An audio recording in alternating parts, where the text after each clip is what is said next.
Meta is being sued by employees where they're accusing the company of using AI to spy on employees throughout the company. New York becomes the first state to ban AI data centers, which is making investors uneasy. And Taco Bell becomes the latest company to be devastated by a diarrhea type parasite. This is the Amateur Market Minute. Let us get into our first story.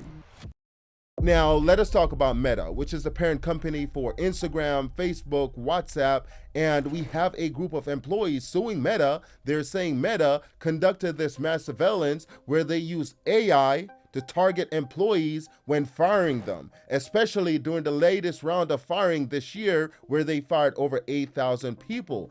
And the lawsuit alleges that Meta used a constellation of internal artificial intelligence systems, including AI performance ratings and keystroke and activity monitoring data to pinpoint who to lay off. And the question is, how did Meta actually carry out this surveillance program where they were able to gather all this intelligence or information on their employee? And it happened because Meta introduced its AI employee monitoring program earlier this year. It was designed to capture workers' keystrokes, mouse activity, browser history, along with messages, emails, and location data on company devices. Mark Zuckerberg, Meta's CEO, said that the idea was to train the company's AI systems on its employees' behavior. So this doesn't sound like it was a secret program. It sounded like a program that was introduced to help with productivity by monitoring employees, their keystrokes, their emails, their messages on the devices that were issued by Meta. And the reason why a lot of employees are upset is because Meta uses data to determine who to fire. And there sounds to be some flaw within that process because employees are alleging that the AI process did not take certain things into account when firing these employees. For instance, if employees were on maternity leave, family leave, the AI did not take those things into account. And here we have one of the plaintiffs who's a scientist who was on approved pre-birth pregnancy leave. She was notified of her layoff just 2 days before she gave birth. Another plaintiff is an engineer who said he received a low rating because of the time he took off for an injury. Another, a manager on medical leave, said he was let go 16 days into his time off. So these employees are alleging that Meta did not go through the proper channels like consulting managers when firing all these people, which is why they're suing the company. They're saying that Meta relied too much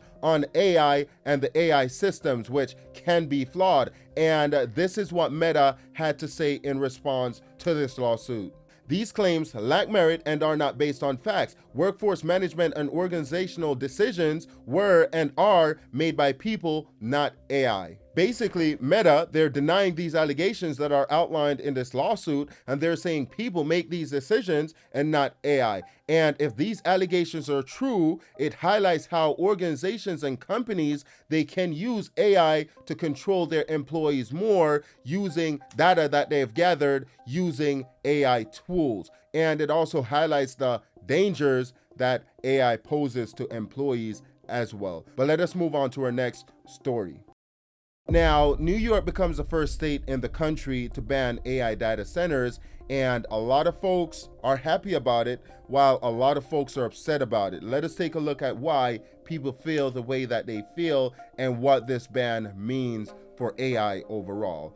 And on Tuesday, the governor of New York State, Kathy Hochul, signed an executive order barring the construction of new large-scale data centers using 50 gigawatts or more of power for up to 1 year, making the Empire State the first state in the nation to impose such a ban. And this executive order is a win for a lot of folks, especially those climate and environmental activists, especially when you consider how much water data center require to operate and the noise that they produce as well. And you also have the residents of New York who celebrated this executive order because their electric bill went up as much as 68% between 2019 and today. But as I mentioned before, not a lot of people are happy, and they're voicing their dissatisfaction, claiming that the moratorium would hinder New York's and the United States' ability to compete in a rapidly expanding technological field. And I completely agree with this assessment. I don't think we need a ban currently, especially especially considering the fact that we're competing with China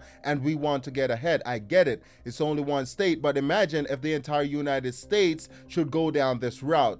And I don't think a ban is what we need. I think we need to figure out how to generate more power, because we want to be able to take care of local residents, but we also want to win against China. And that is exactly what members of Congress they're saying, because we have a Pennsylvania Senator, John Fetterman, he's saying that China wins as a result of these AI data center bans. And there are also some claims that foreign rivals of the US are supporting the anti-AI movement in the country as well. And a lot of people are claiming that China is the one behind these anti-AI movement in the country, pushing that propaganda. And now let us move on to our next story.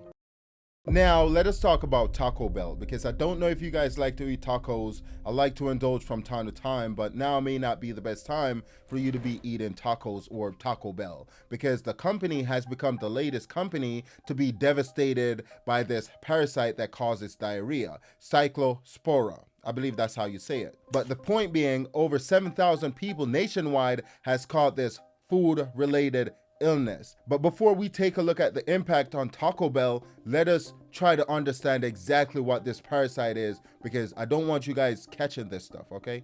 Listen to what this doctor had to say. Play clip. Walk through the symptoms and how this is different from other stomach illnesses. Yeah, this is what I'm listening to in the emergency room when patients are talking about their symptoms. I'm deciphering between typical food poisoning and this specific parasitic infection. So with typical food poisoning, first of all, it can be contagious from person to person. This parasitic infection is not contagious from person to person.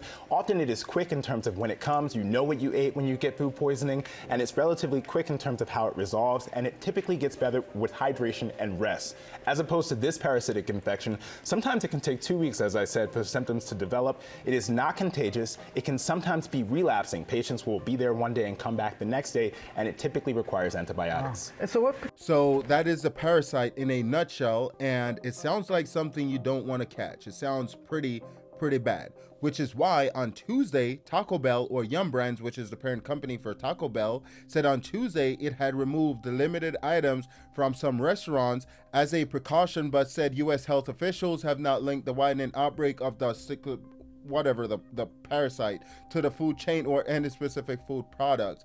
And as a result of them pulling those food products, shares of Yum fell as much as 4.5% after the Washington Post reported federal and state health officials were investigating whether lettuce served at Taco Bell may have been associated with the current outbreak of the disease. So Taco Bell is being investigated by health officials to see if there's a linkage, but they haven't established that there's a link between those food products and people that are getting sick. And that brings us to the end of this Amateur Market Minute. Please consider liking, sharing, commenting, and subscribing, and let me know what you think about this disease or this parasite that's rampaging across the country. Let me know what you think about Meta getting sued by employees for spying with AI, and let me know what you think about New York banning AI data centers as well. And I'll see you on the next video. Thank you.